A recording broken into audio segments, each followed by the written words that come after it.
Good evening from my star in the universe, in the galaxy. Good afternoon from Matthew Rosett's star in his galaxy. My name is Dr. Tovah Goldfine. This is TMS Roundtable. We've been streaming live every week, and there's no stopping for me in the near future. This is very exciting. I learn a lot. I am blessed. I am privileged to be in this studio. And this week, I planned this 2 months ago. I called on Matthew and he checked his busy schedule and said, "Okay, Tova, I got an afternoon for you." So Matthew is one brilliant mind. I mean, can you imagine living in the mind of Matthew Rosett? I do every one day. brilliant, Sometimes it's challenging. one brilliant mind. First of all, I want to talk about your story and share with the listeners who you are. They know your name. They know that you run this Facebook page. They know you in New York. Michael Galinsky knows you. You get around, but a lot of us don't really know you and don't know that you've had a John Sarno, Saved by Sarno story. We'd love to hear about it. And then we'd love to talk about emotional regulation and some of the things you've been doing and just what an incredible resource you are and how loving and compassionate. I notice when you answer some of the questions, you're a little bit more loving and compassionate than me on your Facebook page. You're very loving and compassionate and patient. I'm like, let's get to the work. And you're like, and I realize that they're good to have you and they're good to have me. Yes, So, we need Matthew, more. welcome. Thank you so much, Tova. I am blessed to be here and privileged to be here. And I am grateful to you because I'm not good about creating these things, and you are. And you just invited me in, and I just really need to share some of what's going on with my life right now. Start off, I'm 65, so I've been, living life for a long time. And I probably had TMS symptoms since I was a child. I first hurt my back when I was 16 years old, lifting a lawnmower out of the car. And that started my trend of back pain and whatnot. And I think it was the early 80s. I had lifted a stretcher and I got a twinge in it. I was a paramedic in New York City and I got a twinge and it just didn't go away. And then it escalated shortly after that to sciatica. I did the chiropractor route. I'm sure people will hear my story and go, yeah, that's me too. But all kinds of symptoms, I never realized were mind body or that I had control over. And I had the sciatica on and off for 28 years. I had GI issues. The list is endless. I can share my story that's on the TMS wiki. Yeah. And then in 2003, somehow one of Dr. Sarno's books, The Mind-Body Prescription, landed in my hands. I don't even know how I got it. I can't tell you, but the universe brought it to me. And I read this book. And, most of you will say, I'm reading this. This guy's so full of whatever. But then my back pain dropped from like a 10 on a scale of 10 to a 3, just reading the book. And I'm going, ooh, that's very interesting. Unconscious mind. Yeah, exactly. And that just blew me away because as a paramedic and a guy who's very physical and analytical, very left-brained at the time, his stuff didn't make sense at first. But then, that when you see that dramatic change, you have to say, but the doctors tell me I have this herniated disc and they've done injections and we've done PT. I'm not getting better. Reading a book gets me better. That's weird. So I got on board and the pain just stayed there for about the next year, but I was pretty happy it was at least low. And then I'm like, I'm not getting any better here. And I put the book out and I looked up Dr. Sarno, and I lived in the town of North Arlington, which is literally a 15-minute drive from the edge of New York City. So it's about 45 minutes to get to his office. And I call him up and he said he'd see me. Who knew? So he saw me. Amazing. He was just an amazing physician. I'm being a paramedic. I've met a lot of doctors. He was amazing. And he took a lot of time with a history and physical, and he diagnosed me with TMS. And I did his program over the next year from 2004 to 2005-ish and got rid of my back pain. You went every Monday night to his lecture? Yeah, well, I went to two things. He had a program where people could come in. There would be 6, 8, 10 of us around a conference table, and he would work with us. And then he had the auditorium event where he'd fill an auditorium with 30, 60 people, and he'd have 3 or 4 of his clients who had succeeded, and they would tell their stories. Me and Rob from TMS Wiki actually did an event like this online, like in Rob Munger? Yeah. We did this in 2009 once, and it was really quite good. And I've done a couple since then. And Dr. Sarno would let them tell their stories and then let us ask questions. And that year got rid of my back pain. And then after that, one day I woke up and I fell to the floor with vertigo. I couldn't drive. I couldn't walk. My wife took me to the doctor. The doctor said, you have this, it's benign, but here's some pills for it. So, of course, I did what Dr. Sarno said, and I called him up and said, Dr. Sarno, this is what happened to me. And he said, Matthew, you have more work to do. And he sent me to his one of his trained counselors, Dr. Bob Evans, who is in Englewood, amazing physician, psychologist. Yes. He wrote some of The Divided Mind with Dr. Sarno. Yes. Just the stuff he was teaching me 20 years ago, I am still teaching today. Yeah. He was amazing, and a lot of work with him. And it was a slow process for me, just a very slow process. And I don't want to get into too much detail with that. We all have a different time frame in which we heal. I think the fact that I have ADHD and short-term memory and learning challenges because of that, I work better in a vocational setting. I finished high school, but I don't have any higher education. I have vocational certifications. Limited my ability to learn. Once I got diagnosed with ADHD, I realized I had opportunities to do things differently.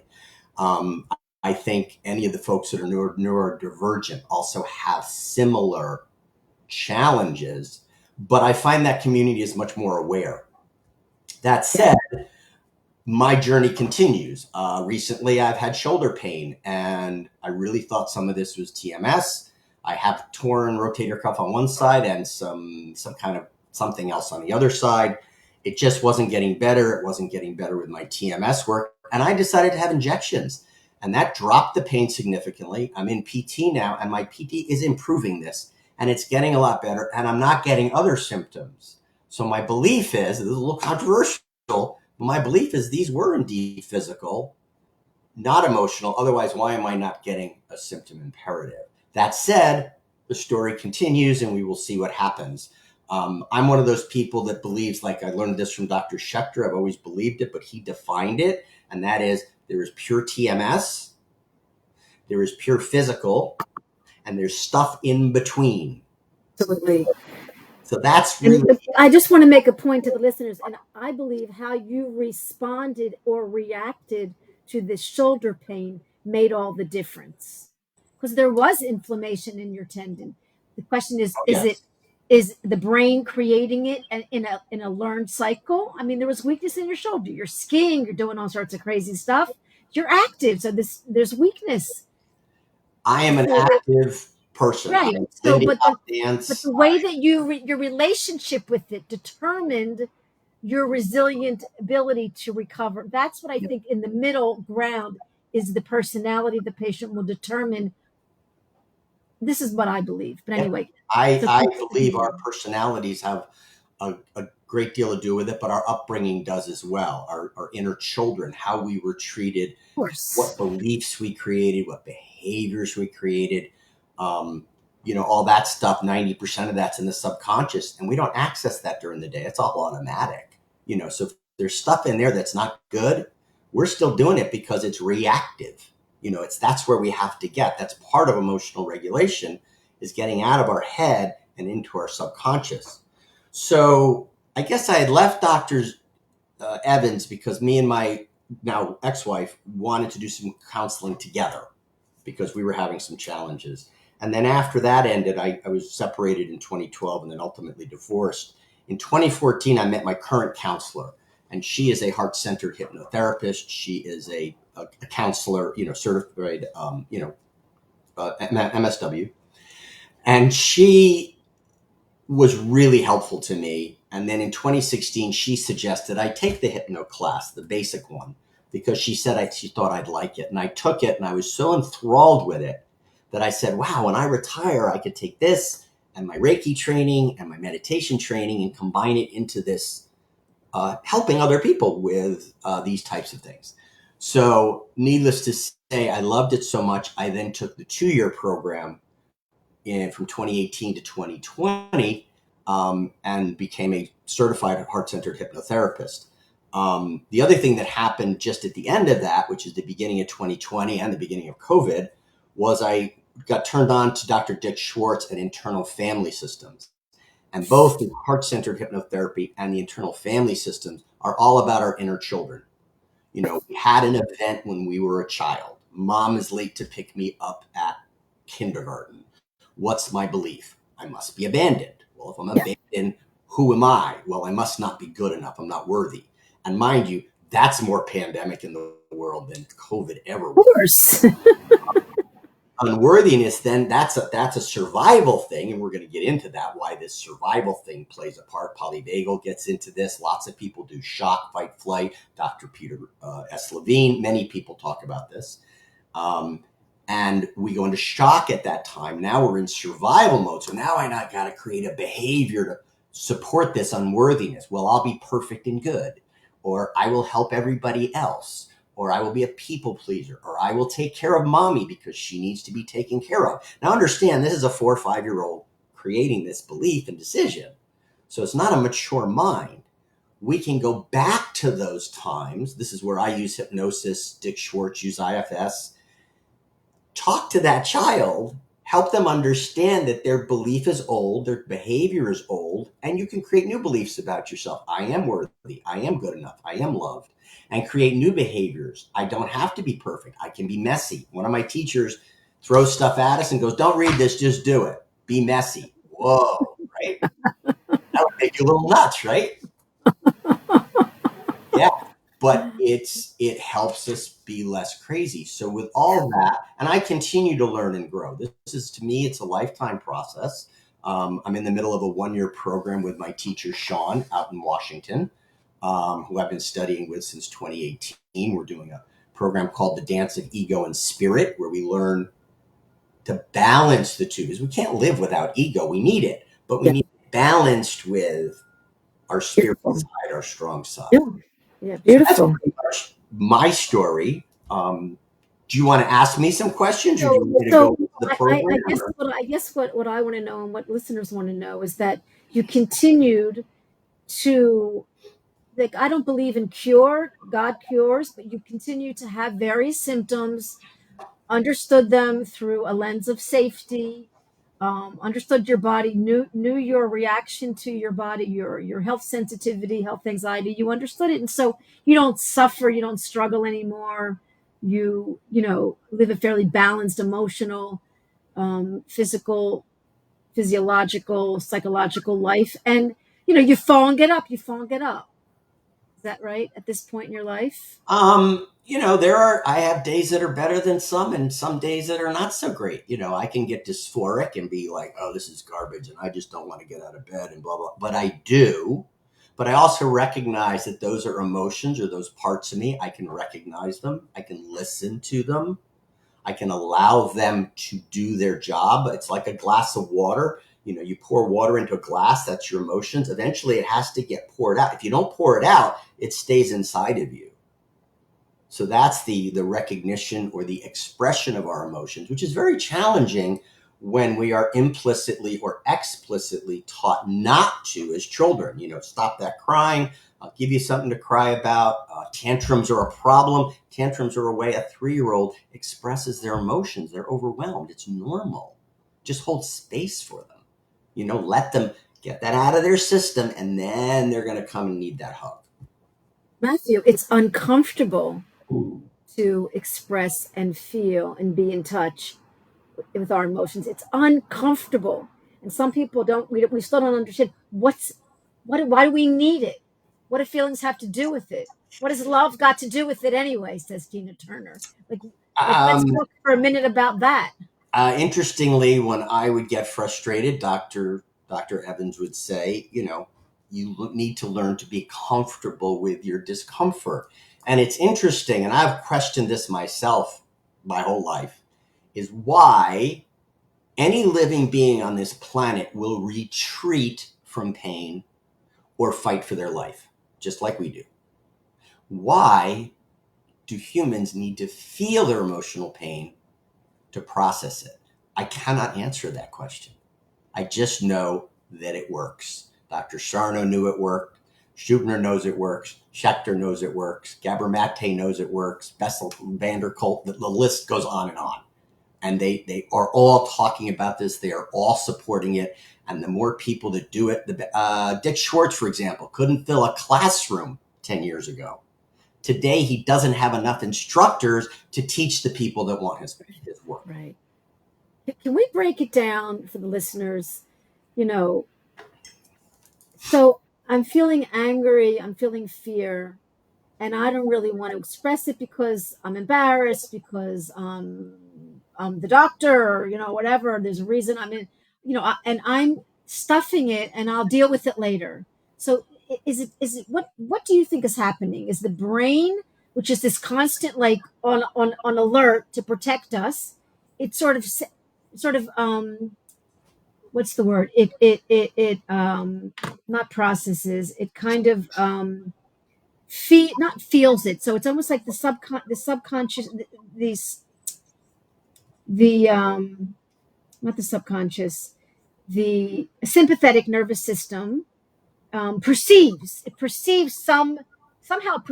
that I'm stuffing feelings, and it somehow sees that as a threat and then needs to protect me. Like, I just love talking I about think that. it's the other way around. Yeah.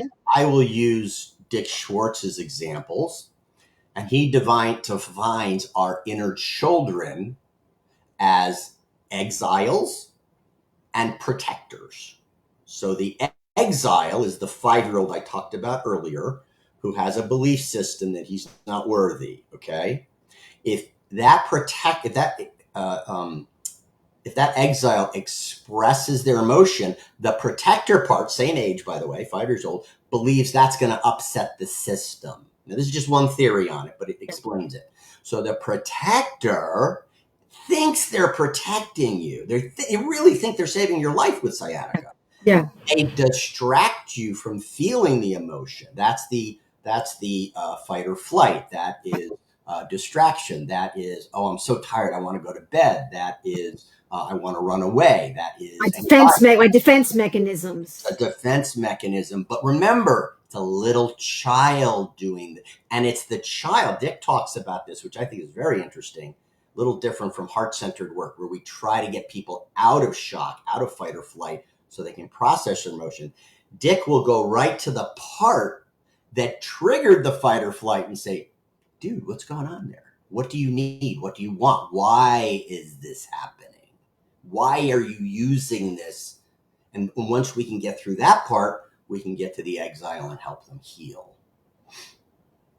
So, but the interesting thing, because it still can sound woo-woo to someone, is that when we stuff these feelings, our body, our chemistry will react physiologically, chemically, in a manner, and the result could be pain or a symptom. Sure. That's what's just, and it's been going on for centuries. It's not something Sarno figured out. It's been going on for centuries. It's something he recognized. So let me give a little bit on what I call shock, or the heart-centered hypno people call shock. We know it is fight or flight. And whether you call it fight or flight, and I have a document for this, which I'll share with you, and people can read this later. It's really important to our practices, because when we go into shock, we go in when we're overwhelmed. Overwhelm is the circuit breaker blew. You plugged in too many air conditioners, and the circuit breaker said, nope, not doing this. Well, it's the same in your brain. We're overwhelmed. We have this part in our brainstem that is designed from millions of years ago, before humans even, that is to protect us. That's our fight, flight, freeze mechanism, okay? But when we're in shock, our thinking mind is offline. Our limbic system, our emotions are offline. Our immune system, our gastrointestinal tract are offline. The only thing that's important is survival. But interestingly, shock comes in many stages. You have sympathetic shock, that's your fight or flight. But that can be as mild as being distracted or very chatty. or hyper to full panic, crying, tantrum, or literally running away or fighting. So there's a range. So you can be in shock pretty much all the time and not even realize it. The other side is the freeze aspect. That's the parasympathetic shock. And this can be as mild as sleepiness or zoning out, or it could be as severe a reaction as unconscious and unresponsive. And one of the links I'll send you is a thing from Peter Levine, who does this, shows with animals how they do it. Animals are smart enough to realize they're in shock, use it to their advantage, Yes. and let it go. Yes. We don't use shock and then we stay there. But I want people to know that we do that often anyway. It's just the times it gets stuck or the brain, gets hijacked. Like we're in the car and someone's about to rear end us. Okay, we go back into, safety. So we're doing it. And then at some point, something happens because of the past, because of being triggered, and then we get stuck. So we can get unstuck. This is the unstuck part of our work. But before you go on, this is very interesting. I just want to have you answer Aaron's question. I'm going to bring it up here. How do you know when it's processed? I'm assuming you feel the emotion. I sit with it and get curious, but do not really know what I'm doing and can't tell if I'm processing it or not. Still anxious, stressed, fearful, angry, ashamed, chronically tired. Okay, great question, Aaron. What I want to say is, first of all, I want to congratulate you on your success. One, you've recognized TMS and you're doing the work. That's beautiful. It takes, as Dr. Evans would say, approximately one lifetime. The fact that you are curious about it, that you just sit with it and be curious. I just saw something on Quantum about this. Being curious about a symptom gives it an opportunity to heal. That's a great starting point, and it's really good. But it just means that if you're still stressed and anxious, fearful, angry, ashamed, you have more work to do. And obviously, I always want to preface that, which I didn't with, please rule out the physical. See your doctor, get your blood work, make sure you don't have something physical that needs to be attended to. But you are on a great path. This is good. And the stuff we'll share today, you're going to get a lot of resources here. If I don't physically share them online, Tovah's going to post them later with this video. So you can go back to these at any time. And I have a long list, and I suggest you try each one and see which ones work for you. And then you find the ones that resonate with you and you build your own unique toolbox, because we're all different in how we process our emotions. I want to say something about the triggering. Well, yeah, but I want to let's just comment. Like I think it's important for Aaron and the listeners to know that we're all looking for confirmation. Okay, body, what's going on? Are you okay? Are you better? Did I do it right? Is it okay? Should I do it again? We're all doing that. That's called being human. The question is, we need to have an outcome independent relationship with our symptoms, which is, I did the best I could. I meditated, I journaled, I went dancing, I went skiing, I went for a little run, I walked around the dining room table, I imagined I walked around the dining room table, I read Joe Dispenza, I read, it doesn't matter. But most important is to be patient, to not size up on yourself, no judgment, no barometer. Basically, the question is, we all ask it, how do you know when it's processed? It's a muscle that we have to learn. So are you working a muscle? For me, a new habit? I know it's processed when my body feels better. For example, I get some very subtle, I'll be listening to something on the radio or listening to a book on tape or re-listening to a counseling session I had with my counselor, and I will feel a sensation in my chest or I'll feel something in my shoulder. I shut it all down right then, turn it off, and stop and just be observant of that symptom. For me, sometimes that's all it takes and the symptom resolves. If it persists, my next thing would be to look at the symptom, look around the symptom. What do I see? Now, you may not see, you may not visualize. Some people don't. You may just feel. a younger part of you there. Once you get in touch with your younger parts, you start to understand which ones have a challenge. My most common one is I have like a 6 or 7-year-old that I get to frequently, and he's freaking out about something. And I ask him what he's freaking out about, and he tells me. And then I can help him. My biggest trigger is not being listened to. So I'll get off the phone with like Verizon. I'll be, and then I'll be like, wow, I'm really anxious. What's going on? And then I realize it's my younger part who wasn't listened to, is very upset about that. And I can talk to him, and I'm now parenting him. I'm now the adult. I am now there for him to say, I will listen. I can't make that guy listen to you, but I will listen to you. And then you feel the sensations in your body. Remember, I've been doing this 22 years. It's been a progression. It's not like I read the book and I got cured. I read the book and my pain dropped so significantly, it clued me in that I had power I didn't realize.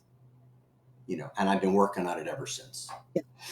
Yeah, I think that's an important point. And whether you use the IFS theory or not, it's important to understand and be compassionate to the voice of fear and anger. And yeah, I think becoming the parent is also taking responsibility. It's empowering. It's like everything's going to be okay. It's the parent saying it's safe, it's okay. And none of us really had that. Maybe we didn't have that kind of parent. I mean, you're a father, I'm a grandmother. So, we're doing it over and we're doing it better.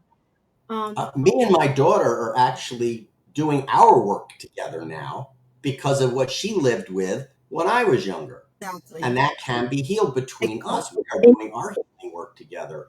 You can always heal. But yeah, it's also, and you brought this, it's very important. This is normal stuff. Everybody goes through this, just most people don't talk about it. That recognition that I'm human, I'm fallible, I can make a mistake. Is that okay? Yes, of course it's okay. We all make mistakes. But in our perfectionistic mind, if I make that mistake, I'm not worthy. If I'm not worthy, I'm going to go into shock. Now it's survival. Now I'm in the loop again.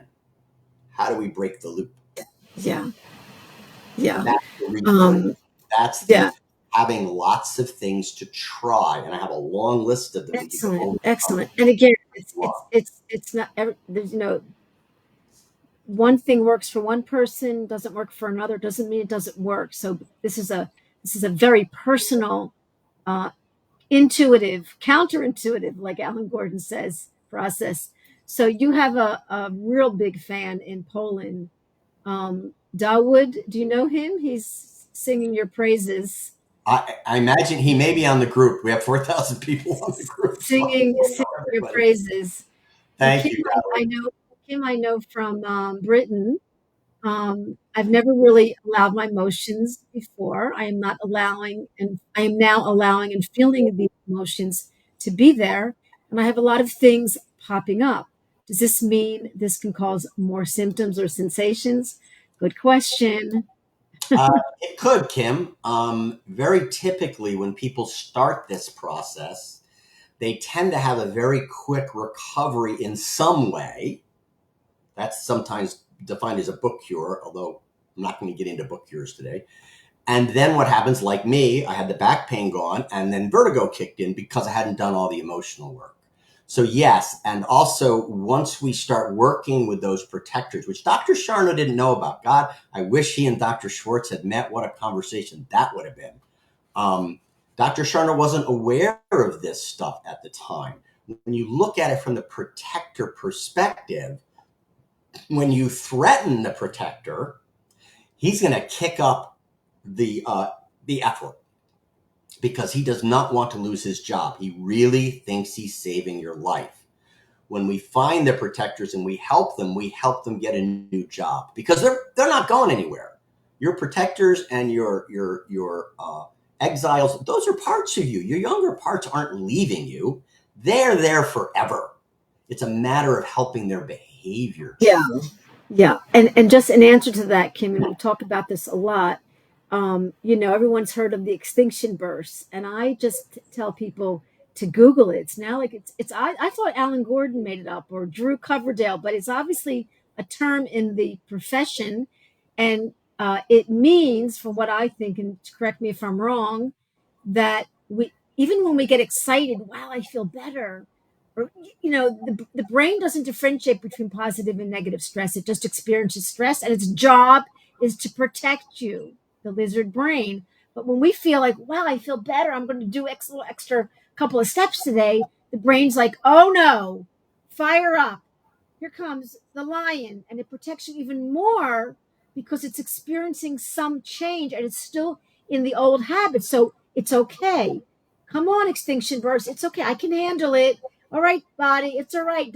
I'm not, because part of it is the relationship, the fear, the anger. So we have to really, sort of be ready to have this outcome independent day. Whatever happens is okay.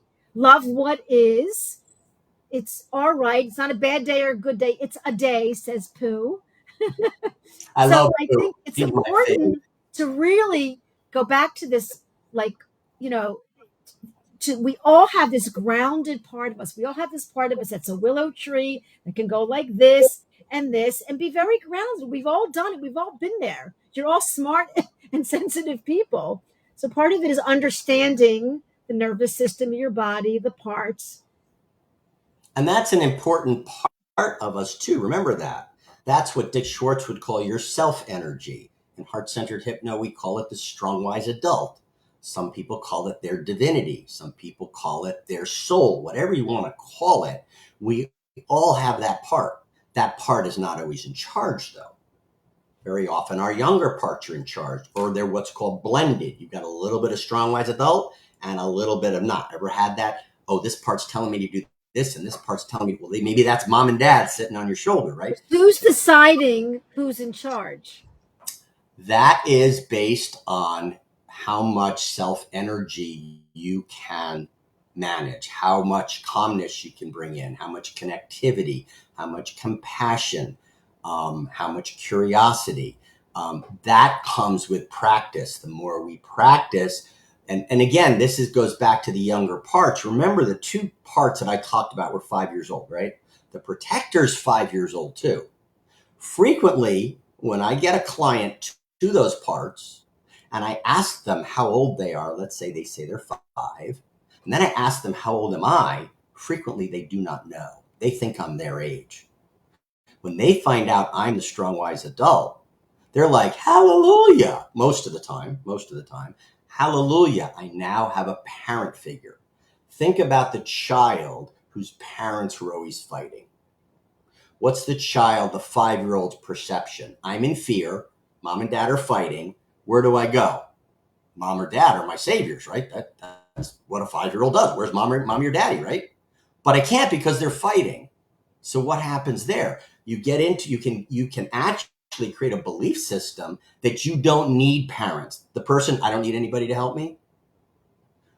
Once you realize there's a parent there, very often that younger part is like, thank God someone's there to help me now. Yeah. Yeah. Wow. Well said. Well said. So Katie is also in France.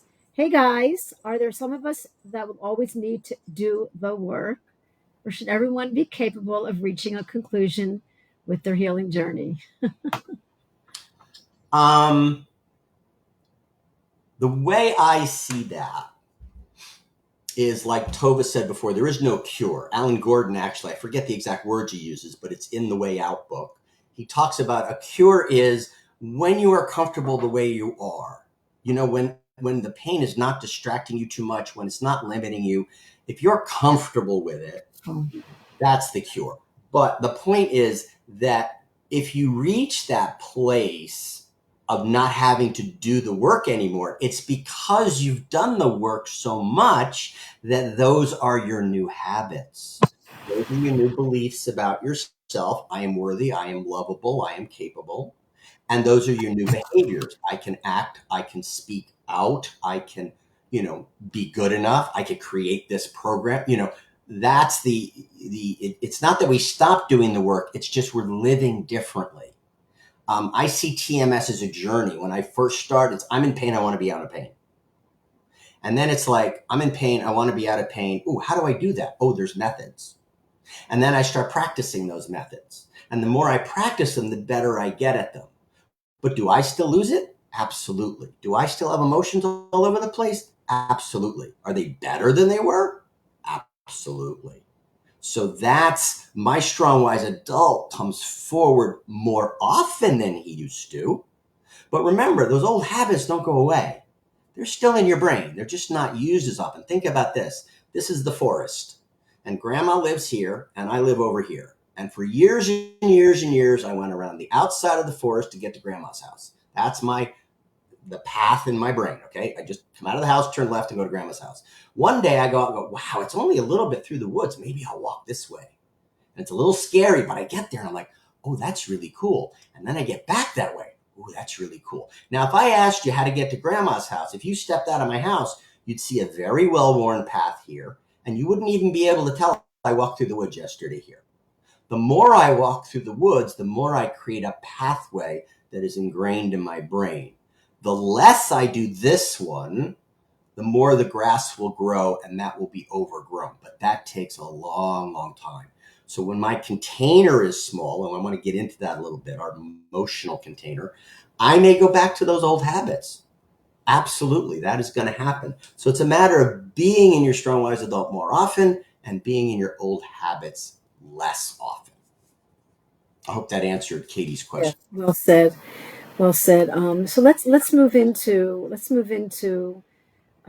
emotional regulation, or what I like to call, being able to live with uncertainty, being able to live in transition, being able to live on the fence.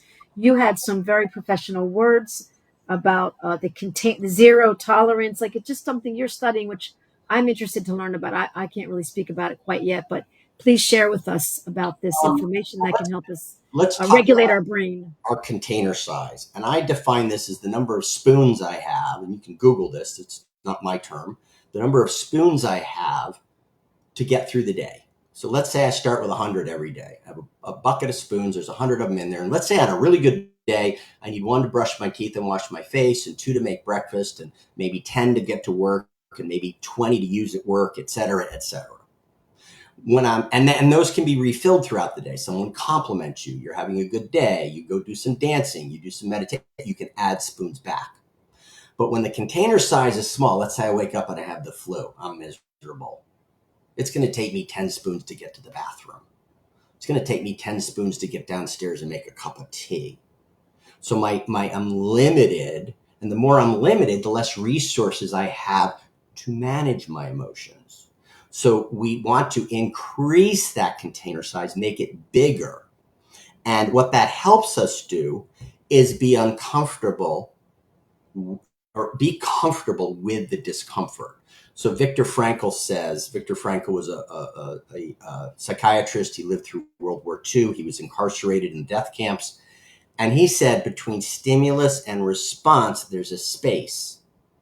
In that space is our power to choose our response. In our choice is our growth and our freedom. So this is the container. When it's really small, I might not get in there. And I will go from stimulus to response. Whatever's in my subconscious pops out. It's the way my body works. Well, what if that's road rage? And I've been doing that for years. The more I got my container bigger, the more I could see the guy pass me, go flying by me. Now, he hasn't done any damage to me, and go, wait a minute. Do I need to get upset about this? By now, the guy's a mile down the street, right? Do I need to get upset about this? And my choice is no. I hope that guy has a better day. But that took time for me. That took time because I'm used to being enraged and mad and self-righteous. He shouldn't be doing that. Somebody should pull him over and give him a ticket. Why is that my problem? So the bigger we make the container, the more often we get in the space, the more often we choose, the better our life gets. But understand the conscious and subconscious. 10% up here, 90% subconscious. This is the way we're designed. This is a human. The purpose is that so much of our habits are in our subconscious, I don't have to think about them. I don't have to think about driving my car anymore. It's all down there. The problem is what's also down there is not being picked up on time, and using my example from before at kindergarten, and that fear and that old belief. Those we need to bring up, choose the new belief, choose the new behavior over and over again. So could we say that we are increasing our ability to be uncomfortable if it's about feelings, or could we be with a symptom, tinnitus, a little bit of a headache, some back pain, that we know the evidence, we know it's neuroplastic. Okay, so we now have to not get rid of it or fix it or focus it on or figure it out. So can we increase the capacity to be okay with our sensation and just see it as brain pain? Is that another way to increase this uh, and then like you said, make a better choice? Okay, should I go for a walk? Should I go smoke a joint? Should I go meditate? Should I freak out? Should I react? Should I respond? See, this is what Viktor Frankl's like. Yeah. I have that second to make a choice, and there's freedom there. So to respond, I remember when we did the Michael Brown work, Michael Galinsky turned me onto it, the presence process. And his big thing is if we just responded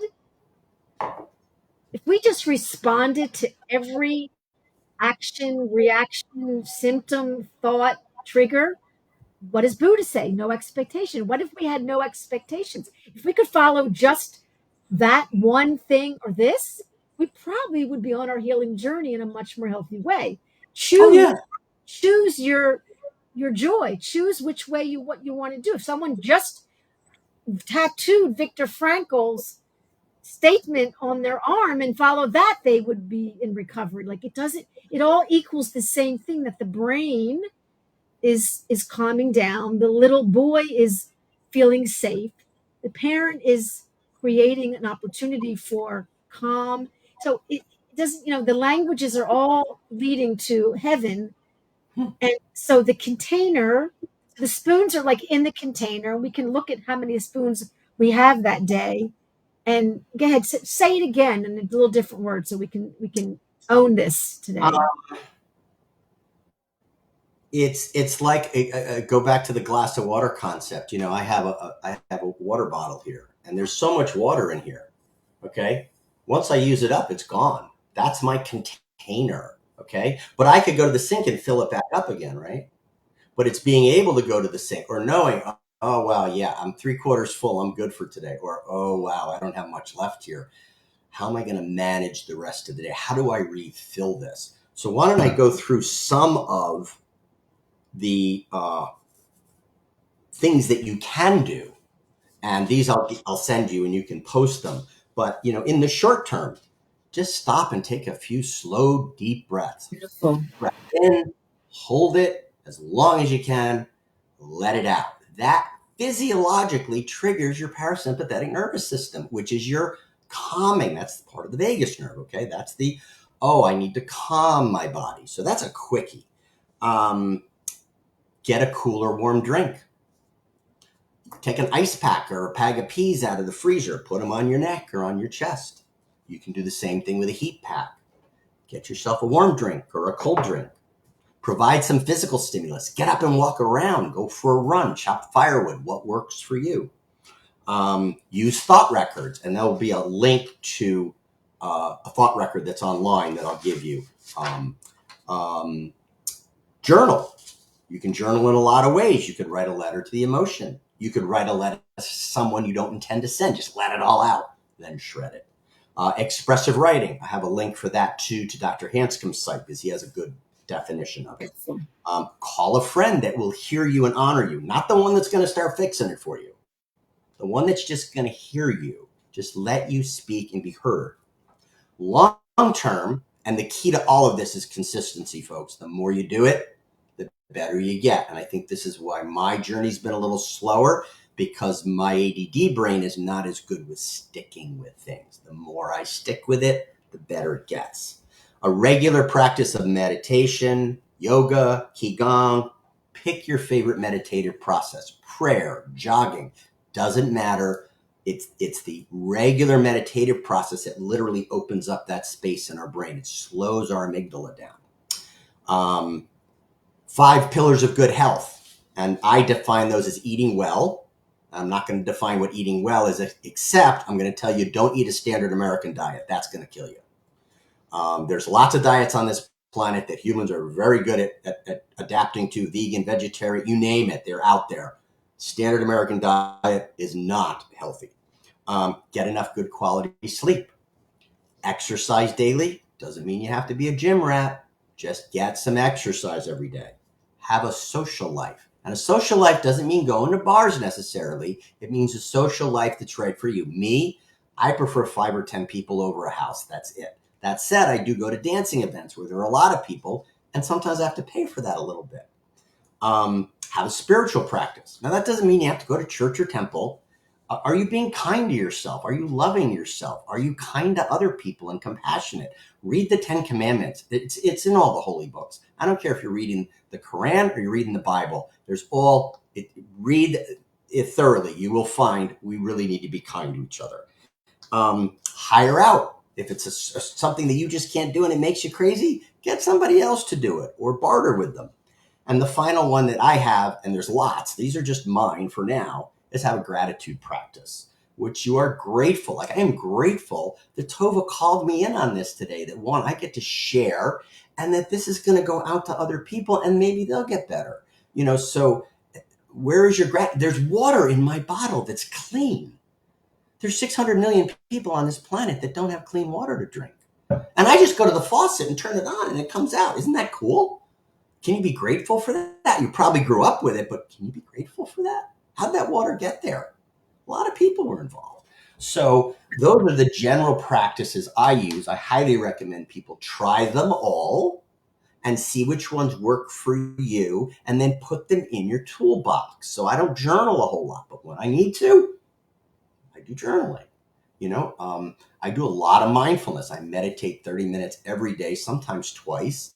And I try to bring mindfulness into my life throughout the day. So when I feel something, like right now, I just started to feel a bit of a headache. So I can just sit here for a minute and feel it and observe it. And in this case, it just faded. Now, in some cases, it won't. So then I have to ask myself, what do I need? What do I want? Maybe I need some water. Maybe I need some food. Maybe I need to talk to a friend. Maybe I need to journal. Ask yourself, let that little part of you, what do you need? What do you want? So those are the basic resources. And again, I'm going to send you a list and we can. Beautiful. So is emotional regulation or what you call the container, it all has to do with neuroplasticity and our brain, what Doc Hanscom will call the threat safety physiology. It's all just part of it. But what you're specifically learning is some specific ways that literally we're like creating capacity. So it's almost we're empowering people. Like, you already have this container in you.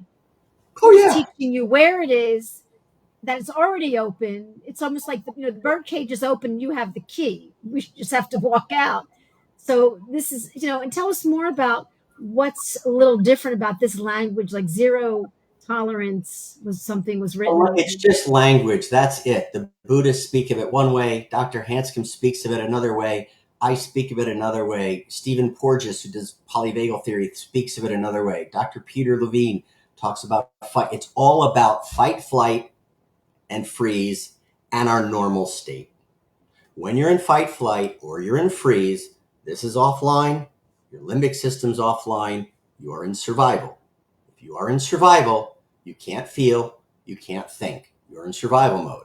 Your GI tract is offline and your immune system is offline. Think about what that does to you physiologically. How many people get sick frequently because their system isn't working well, because they're in shock. So we have to manage that shock state, recognize it, breathe, treat this younger part, find out why they're creating it. Why did you take me into shock? Because they felt threatened. One of the first things I think in Alan Gordon's process is, am I safe? Well, right now, I'm in my office. I'm in my home. The door is locked. I know I'm safe. So if I'm feeling unsafe, it's coming from another place. It's coming from a younger part of me because I'm remembering an event, probably unconsciously, subconsciously, and I am in fear. Oh, that's where I need to go, is to find that younger part and go, well, why are you feeling unsafe? And then help him or her feel safer. This is one of the reasons they want you to stop and check on safety, because you're feeling all this anxiety, but I'm physically safe, right? Yeah, and for a lot of us, it could mean that vulnerability feels unsafe. Being alone feels unsafe, and we need to know that part of us. What triggers us, and I think I like to get a little involved in the quantum and a little involved in the biology of belief and helping people with a little bit coming out of their head and understanding that for some people this pain process and this when they have a autoimmune or chronic fatigue, if they can step back at some point when they're ready and look and say, you know, I am not a victim of this. This all happened for a reason. It was going to happen at some point. So where can I, this is big. This is big. Like, where can I find the gift? Where's the big gift in this? What can I learn that I'm going to be okay. So part of it is a bigger picture. And this is what to do with the ego and the thoughts. And this is a different topic. But I think at some point, if we can, that's also calming for the brain. We're not fighting. There's a difference, like you said, between I'm curious, or why. As opposed to I'm curious. Why? So it's important to have this sense of, why I'm in this place, being in the present moment, accepting our reality, not fighting it. So I think when we find ourselves in this position, rather than not rather than look, I've not been physically in pain like that, so can't relate to that. I've had emotional trauma, big T's and little T's, and I'm resilient, and I take my anger with me to the gym, and I have coffee with my fear, and I go to the bed and go to sleep with my loneliness, and so I'm saying that for a reason, because part of the answer to Katie's question was, this is what I've learned, and I learned a lot from Rose. She was very involved in ISTDP. May she rest in peace. She's with us every week on the roundtable from heaven. But she taught me a lot, and I wonder how you feel about this. When our symptoms decrease, which they will, and they will go up and down, they have a life of their own, that the pain is your emotion, that your fear, your anger, your sadness, your guilt, all those feelings, you might be feeling more and you might be feeling less sensations. So could the recovery for many people be, and I think for me, my recovery and my ability to live with discomfort and stress is to hang out with my feelings. And I know I'm recovering, but it means I'm not going to have IBS symptoms. I'm not going to have mold symptoms. I'm not going to have an autoimmune. I'm not going to, I'm going to be healthy, but I'm going to be hanging out with my feelings. Okay. Explain what you make of that. Like, because I have clients who will get out of pain, but have enormous anxiety or stress and want the pain back. Okay. Yes, because they don't like the sensations they're having, and they're going, I don't want this either. But you have a choice. Again, choice, one or the other. And I want to read a poem that is from Jalaluddin Rumi from the 1500s. And it's called The Guest House. Yeah. Being human is a guest house. Every morning, a new arrival. A joy, a depression, a meanness, some momentary awareness comes as an unexpected visitor. Welcome and entertain them all, even if they are a crowd of sorrows who violently sweep your house empty of its furniture. Still, treat each guest honorably, He may be clearing you out for some new delight. The dark thought, the shame, the malice, meet them at the door laughing and invite them in. Be grateful for whoever comes because each has been sent as a guide from beyond. We're talking about our emotions and our feelings. You betcha. And they're going to be there. You have a choice. Feel them, process them, and let them move on because they have a limit, or fight them. And this is one of the things that I disagree with Dr. Sarno, and I've caught some crap for this, is Dr. Sarno said, yell at your brain.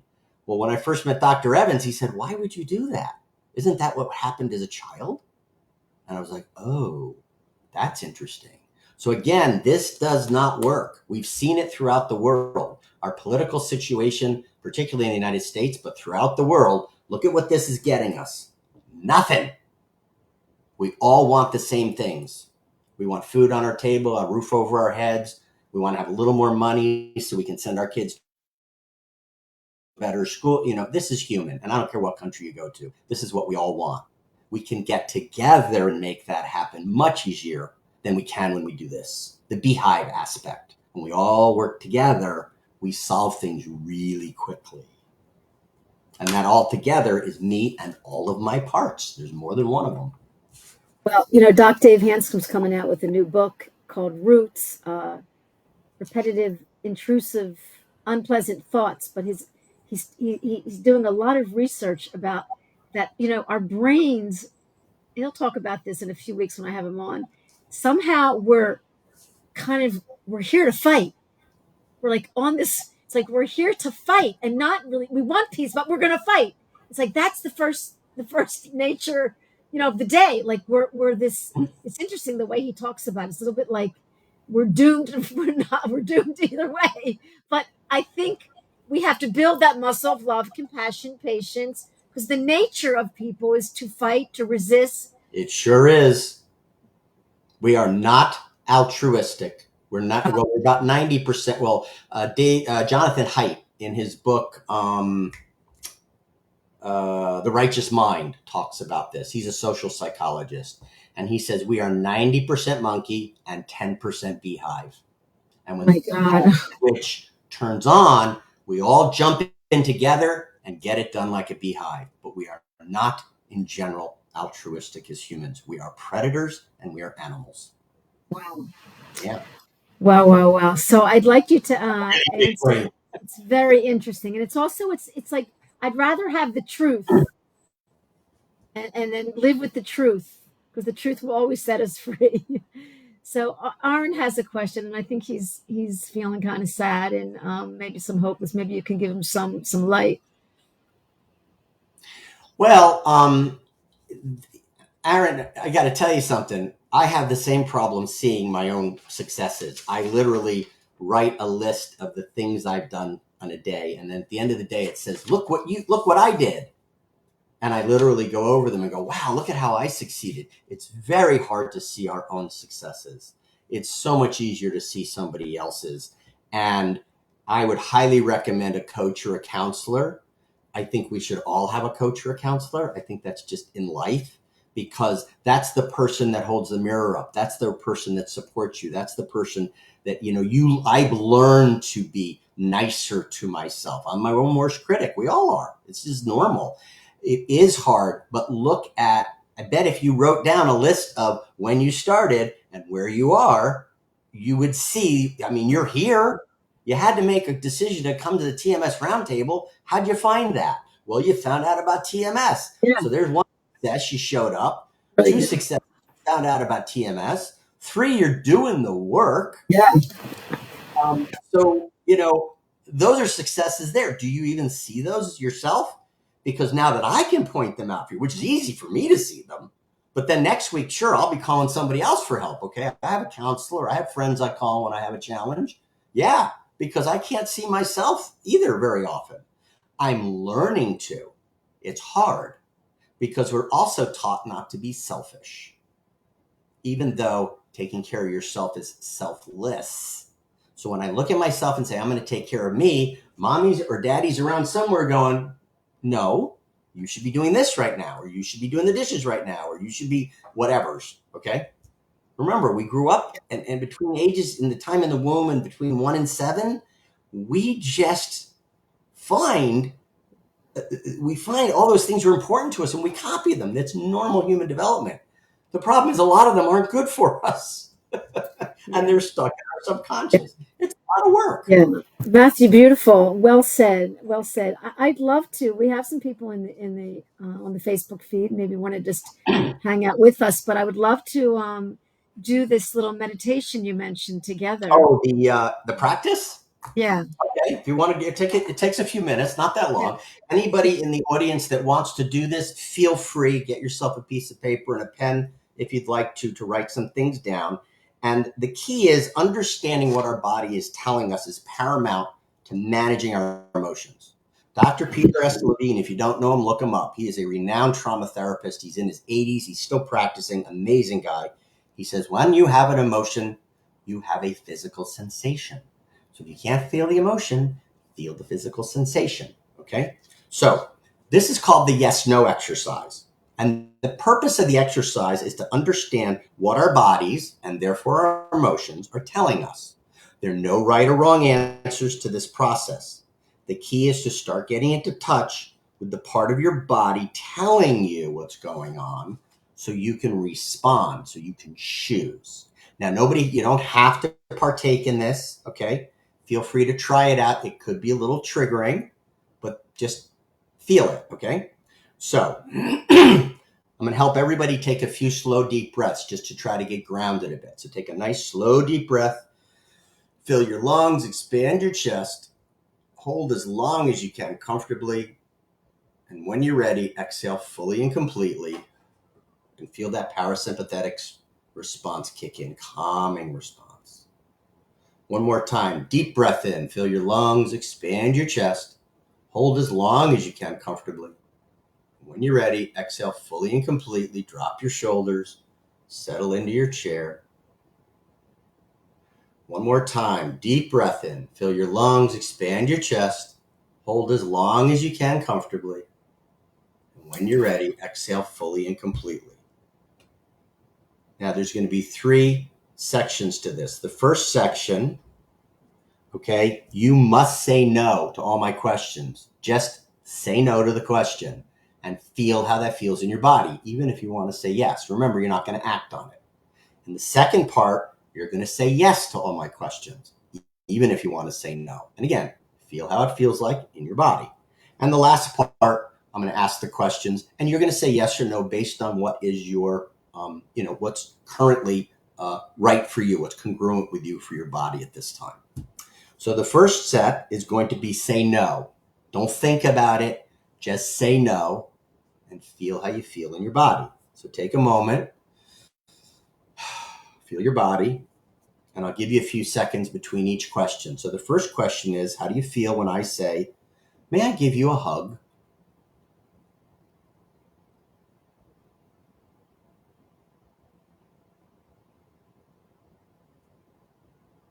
The second question is, may I hold your hand? Remember, you have to say no. Third question, will you have a cup of coffee with me this afternoon?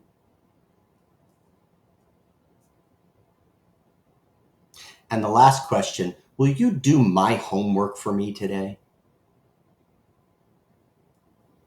So just take a minute and note where you said no and you meant no, and where you said no and you really wanted to say yes. And you'll notice you will have had different sensations in your body.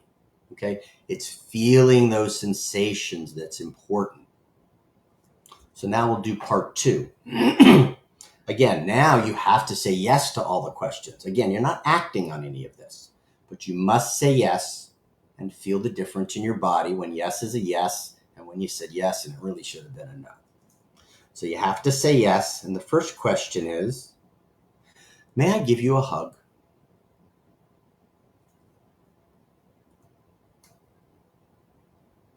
The second question is, may I hold your hand?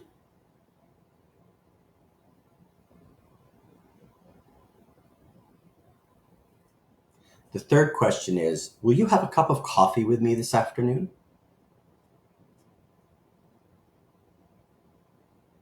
And the last question, and you need to say yes, is will you do my homework for me today? Just take a moment to feel what you felt in your body, what the sensations were.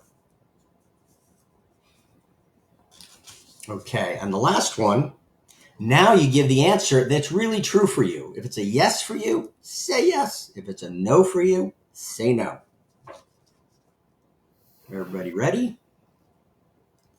May I give you a hug?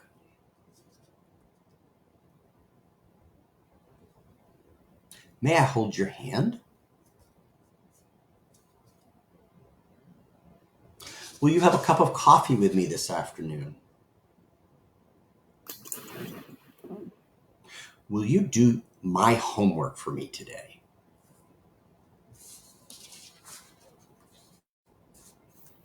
Okay, so Tovah, would you and I, let's go through how you felt about each of these. Remember, everybody, there's no right or wrong answers here. Your yes is your yes and your no is your no. The purpose is to feel the difference. So let's go back to the no's. When I said, may I give you a hug? And you said no, how did that feel in your body?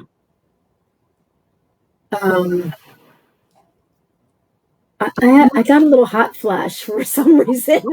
Okay, so that's important. Now remember, did you want to say yes or did you want to say no? I didn't want to be told what to say. Okay, good, good.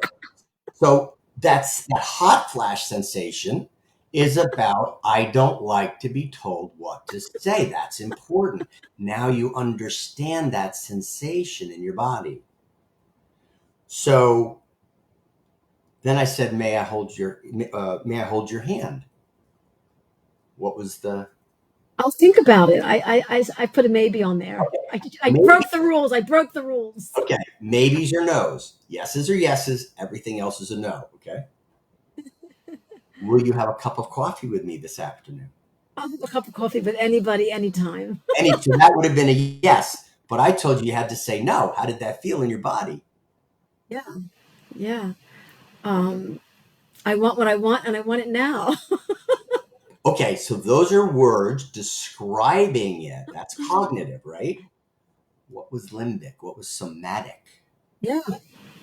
I felt kind of numb through part of Numb. it, numbed out, which I do. I just numbed out. Okay, so numbing out, again, that's a parasympathetic response, right? So you know you numbed out when you said yo, no, but you'd have a cup of coffee with anybody. That's a yes for you. Okay? Yeah. So the last one, will you do my homework for me? And you had to say no. Was that a no for you or a yes for you? Well, I really want to help people out if they need help. So Okay, I think I, so yeah, I think it's if like if I had to say no, it's like I'm rejecting you, and great. I wanted to say yes. Yeah. But see how this process is getting you to understand what your body is doing and how it's responding. Bessel van der Kolk, the body knows the score. Dr. Gabor Mate, when the body says says no, no. the body knows. Even if your mouth says differently, your body always knows. Okay, so let's go to the second set where I said you have to say yes, even if it's a no. May I give you a hug? Sure. Why not? Okay, so that was a yes for you. So how did that feel in your body? Freeing. Like, Freeing. yeah, Okay, good. yeah, Freeing because it's something you wanted to do. yeah. May I hold your hand? Why not? Sure. Okay, okay. That was a yes for you. So that's congruent. How did that feel in your body? Um, Interesting, because I'm a very touchy feely person with, like, Me too. yeah. Okay. So, or part of me could have been like, why do you want to hold my hand? Like, I go both ways. It depends. Why do you want to hold Okay. my hand? Like, what do you Again, want from me? What do you want from me? try to get out of the words. So, what did What my did your body body? feel? Yeah, Can I hold your hand? yeah. I felt, like I said, I had this hot sensation, this very uncomfortable sensation throughout the whole thing. Okay. So the point is, and we don't need to go through Yeah, all of them. yeah, The point is that this exercise leads us out of the cognitive and into the somatic. Okay, we talk about somatic Yeah. experiencing, somatic expression, Peter Levine's work. Why do we do this? Because our body knows. There's something Katie said here. I really hated the nose. It made my arms tingle like I was pushing you away. Then with the yes responses, I loved it. I started smiling and felt a warmth in my heart. Beautiful. So, Katie, those are your responses. You heard Tovah's responses. And when I do this exercise with other people, the responses are all over the place. The purpose is that sensation you felt is giving you information. I hated the nose. You did not want to, so I'm guessing you didn't Yeah. want to go. Okay. So that's something that's not congruent. So this is understanding our body and what it's saying. A lot of us who are people pleasers, I'm a recovering people pleaser. If I say no, I'm going to feel guilty. Why didn't I say yes? I should be doing that. Blah, blah, blah, blah, the shoulds, right? Blah, blah, blah, blah. But I don't have time this week. I have this class I'm doing, and I have 2 clients this afternoon, and I have to go away this weekend, and I'm going out of Philadelphia on Thursday. I have things to do. I don't have time to do anything extra these next 3 days. So a no would be a no unless, someone fell on my porch and they were bleeding. I would, of course, help them. But what I'm saying is a no would be reasonable for me, but it's something I was taught not to do. Say yes. Okay, this is my mom. Okay. Yeah. Yes is not always the right answer. Yeah. And most of all, whatever happens, yes, no, maybe, it's like this enormous compassion and forgiveness that whatever you said, there's no right or wrong. In fact, I don't even use those words in my vocabulary. And in this work, there's never right or wrong. You are never bad or good. It is never, you know, better or worse. It is just is what it is. And this is, you know, like this is accepting your reality. This is awareness. And I think the good point about this exercise is for a lot of us, and I learned a lot of the cognitive, neuroplastic exercises and, the methods. And I didn't learn a lot, even though I'm a chiropractor, I didn't learn a lot of the somatics. And for a lot of us, we need to come out of our head. TMSers are highly brilliant people, smart people, intellectual, figured it out, got it all, get it done, free in the mail overnight. We're not in our body. And so if this is ways to get into the body and out of the mind, you are on your healing recovery. So, if that's how we sort of, round up the hour and, talk about mind body. But if you had to, I'm just saying, if you're too much in your mind, go into your body, take your mind with you with a hug, but you got to live in that body. Otherwise it's going to want to protect you because it thinks you're going south. Did I explain that right? Yes, exactly. Very well. And the point you said about no right or wrong, there's another Rumi poem. I don't know the exact words, but basically there's a field where there is no right doing and no wrongdoing. I will meet you there. And there's some more comments here. Katie said, even with your homework, I wanted to help.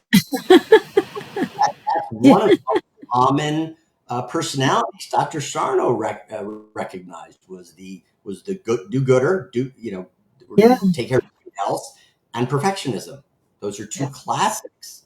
And I just want And to, go ahead. Well, I want to honor, thank you, Tara. It was a great exercise and we'll put it up on, I'll put it up on my TMS roundtable page, I'll put it also on Matthew's tension myositis page. But I want to just honor Matthew because he runs this page. He's the administrator of the tension myositis syndrome myositis page. syndrome.